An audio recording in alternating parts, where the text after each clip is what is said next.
Mesdames et messieurs, bonjour. C'est un plaisir de vous retrouver sur la télévision Futur Média pour démarrer ce bulletin d'information par cet anniversaire du naufrage du bateau Le Joola.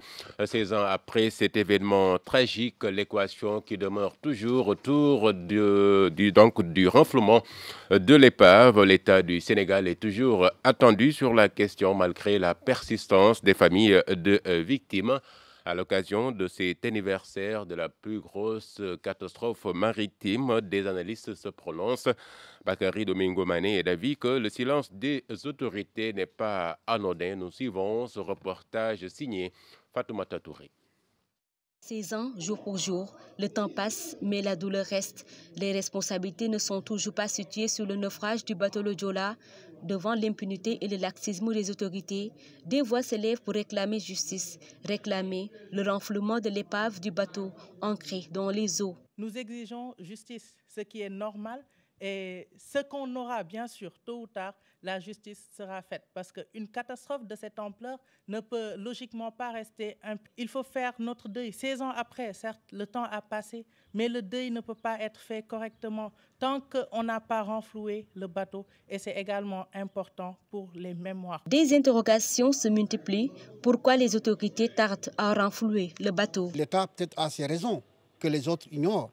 Donc, ce qu'on peut dire, c'est que le renflouement, l'épave du bateau, certainement renferme des secrets.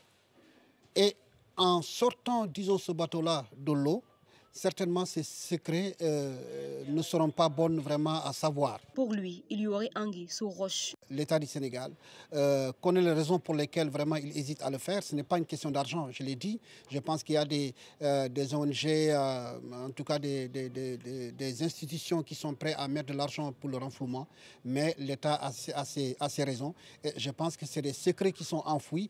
Et lui, ça ne l'arrange pas que ces secrets sortent. Mais de l'autre côté, peut-être que l'État est en train de protéger des gens, n'est-ce pas, qui sont responsables de ce drame. Malgré les nombreuses batailles judiciaires et même l'intervention des associations internationales, le passage d'un régime à l'autre, le cauchemar pour ces familles demeure. Elles ignorent toujours ce qui s'est réellement passé dans la nuit du 26 au 27 septembre 2002.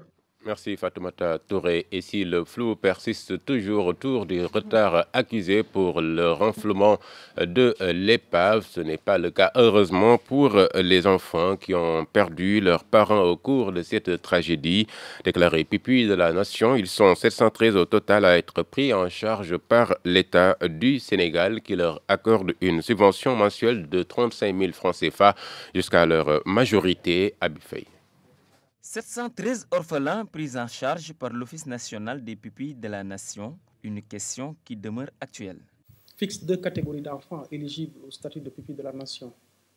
La première catégorie, c'est les enfants des fonctionnaires, des militaires, des corps paramilitaires qui décèdent dans l'exécution de leur mission, tant à l'intérieur qu'à l'extérieur du pays. La deuxième catégorie, c'est les enfants des mineurs, des victimes de catastrophes. Les enfants bénéficient chaque mois d'une allocation mensuelle de 35 000 francs. Au début, c'était 20 000 francs. Ça est passé de 20 000 à 35 000 francs. Et au-delà de ça, de cette allocation-là, il y a un certain nombre de services qui est octroyé ou bien accordé à ces enfants-là, notamment en termes d'éducation, en termes de formation et même d'insertion. Tous les enfants pupilles de la nation qui sont dans les écoles privées bénéficient soit d'une exonération totale ou bien partielle. L'Office s'occupe de leur subvention jusqu'à l'âge de 18 ans, mais certains orphelins n'ont pas eu la chance d'être pris en charge. Tous les enfants déclarés pupilles de la nation, qui sont toujours mineurs, bénéficient d'une allocation mensuelle. Je l'ai encore dit. Pour ce qui est des subventions maintenant, parce que la loi nous confine à 18 ans. Si l'enfant atteint 18 ans, l'allocation disparaît. Il ne peut plus bénéficier de cette allocation-là. Non, il n'y a aucun orphelin. Par contre, il faut faire la distinction entre deux choses. Entre les pupilles de la nation, ceux qui ont été déclarés par décret, et les orphelins, ceux qui n'ont pas été déclarés pupilles de la nation à cause de leur âge, parce qu'ils sont âgés, ils ont eu plus de 18 ans. La prise en charge de certains orphelins fait jusqu'à présent défaut. Pourtant, la loi leur concernant a été votée en 2006. Cependant, l'Office envisage de décerner des prix aux meilleurs élèves orphelins.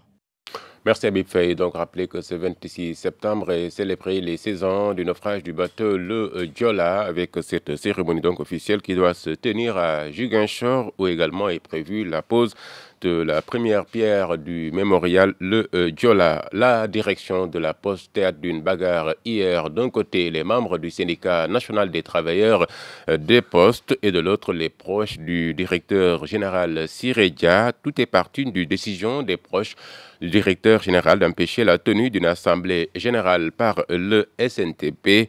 Résultat de chaudes empoignades, des blessés et la police qui a dû recourir aux lacrymogènes pour disperser les manifestants. C'était en présence de Mamadou Sarr Amadouba. C'est aux environs de 9h15 qu'une foule favorable au directeur général de la Poste est venue s'opposer à la tenue de l'Assemblée générale du syndicat national des travailleurs de la boîte. Ils en sont ensuite venus au mât.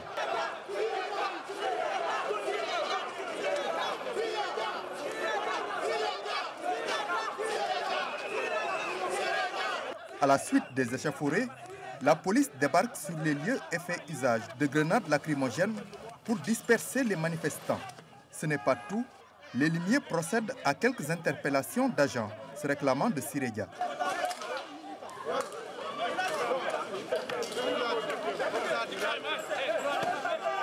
Informé, le sous-préfet de Dakar Plateau est venu faire une médiation pour essayer de calmer la situation.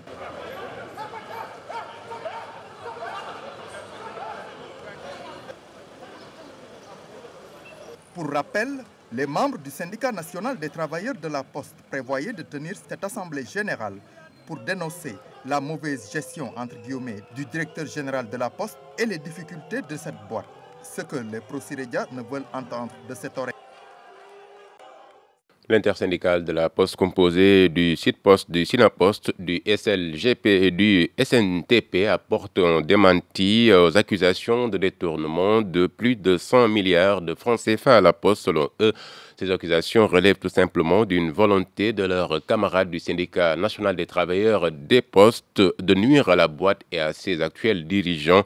Là-dessus, Amadou Dem, le secrétaire général du Site-Post et porte-parole du jour de l'intersyndicale, ces propos sont recueillis par Ousseynou Diop Abibsek. Comme vous le savez, depuis quelque temps, la Poste fait l'objet d'attaques, de matraquages même je dirais, de politiciens en manque de représentativité, en complicité de syndicalistes sans honneur et sans patriotisme d'entreprise aucun. Nous pensons qu'ils ont le droit de tirer à boulet rouge sur leur entreprise, tout en sachant que ce qu'ils disent et la réalité que nous vivons sont comme la nuit et le jour. Nous avons, nous, le droit de porter la bonne information, de rassurer les travailleurs et au-delà des travailleurs, rassurer les Sénégalais et rassurer nos partenaires. Et nous serions même à l'aise de défendre notre directeur général. Parce que ce n'est pas parce qu'on est syndicaliste qu'on doit être de fait l'ennemi ou l'adversaire du directeur général, qui a beaucoup fait pour l'entreprise. Nous serions même à l'aise de la défendre pour la politique définie, pour nous avoir mis dans des conditions optimales de performance.